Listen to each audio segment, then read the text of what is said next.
Last week, the site of Sound City 95, in case you hadn't realised. When you go to Bristol, you could hardly ignore one of the main institutions of Bristol, Sarah Records. I met up with Matt and Clare and asked for the potted history of Sarah Records. We started 8 years ago, 1987, and put out our first record that November, which is a 7-inch Pristine Christine by the Sea Urchins, and just really continued, and we've now done about 130 records, I think. Up to 98 in the singles series and catalogue numbers, so the big 100 coming up later this year. And how's that going to be marked? Well, we're not telling anybody yet, but people keep asking us. It's the most asked question at the moment. Oh, I'm sorry. But you won't disappoint. We're telling absolutely nobody at all. We're not. Well, Sarah 50 was a board game, which was a strict secret till that happened, and it was like based on a map of Bristol and stuff like that. And so Sarah 100 is going to be something equally bizarre and enigmatic, probably, but a big secret. So how many bands are you looking after at the moment, then? It's hard to say because most of them aren't proper professional full-time bands. Well, none of them are really, so some will sort of do one single and then 3 years later they'll do another single. But there's usually around a dozen or so active at any one time, I think. Okay. Yeah, and the big ones at the moment are Heavenly, Blue Boy, Secret Shine, obviously. I mean, they're the main ones, and Field Mice were the other ones who split up a few years ago, who are one of the bigger names of the label. What's the kind of philosophy that you have at Sarah?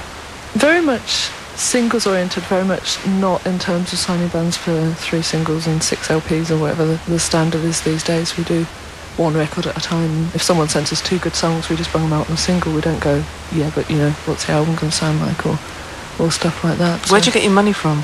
We earn it.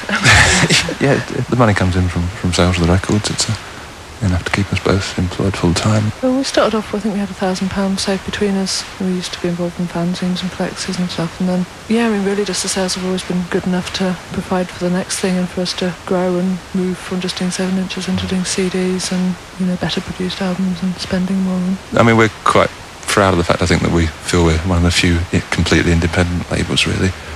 Yeah, I mean, that's not to say that we're kind of dead into being one of the only ones. I mean, I wish there were way more, yeah. But most of the labels that pretend to be independent, as you probably well know, just aren't. There's always major money coming in from somewhere. Either they're part owned by a major label, or there's money coming in from publishing companies that funds what they do, whereas we have no money other than our own money and money that comes in from sales. Licensing money and stuff like that from abroad we have. Why do you object so much to the major companies? I don't object to them. I just object to them kind of setting up fake indies, which is like slightly hypocritical. I think, you know, and major labels is fine in a sense. They're the true independents because they can do what they want to do, financed by themselves, and they handle their distribution and everything. They're the only people who can be completely independent. But when they're kind of pretending to be an indie but are doing it on different terms because they've got the money coming from elsewhere, it kind of changes the rules of the game for everyone else because they're kind of doing it, but more so, and they're kind of doing it our way, but cheap. It's very hard for us to compete. Is it not better for the bands because they have a lot more money coming in, a lot more attention and money lavished on them, their careers? It is for the bands for whom this actually functions, but it just means a lot of smaller bands don't stand a chance because increasingly you need more and more money to actually set up a label because all the you need other to do the same way that they do. All the other indies now are copying the major labels, so you get all these digipacks with 2-part CDs and things like that, and it's becoming increasingly necessary to do all that.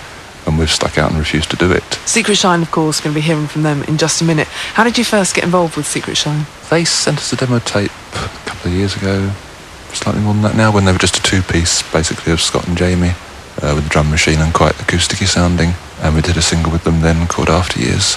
And then after that they expanded, they added lots more guitars, and at one stage they were a 6-piece, and they've now slimmed down again to a 5-piece. What was their appeal for you? They just wrote great songs, really. I mean, I suppose in a way when someone sends you an acoustic demo, you can spot the songs, and although the sound now is much more, I suppose, very guitar-based, I mean, they're much more in that kind of My Bloody Valentine mode, I suppose, without meaning to make them sound like copyists or anything, but, I mean, you can tell there's really, really good songs under there. They write great tunes. And what are they like live? Just give people an idea, so they can imagine it as they listen to it on the radio. Very loud, very impressive. OK, thanks a lot to Matt and Clare. This is Secret Shine.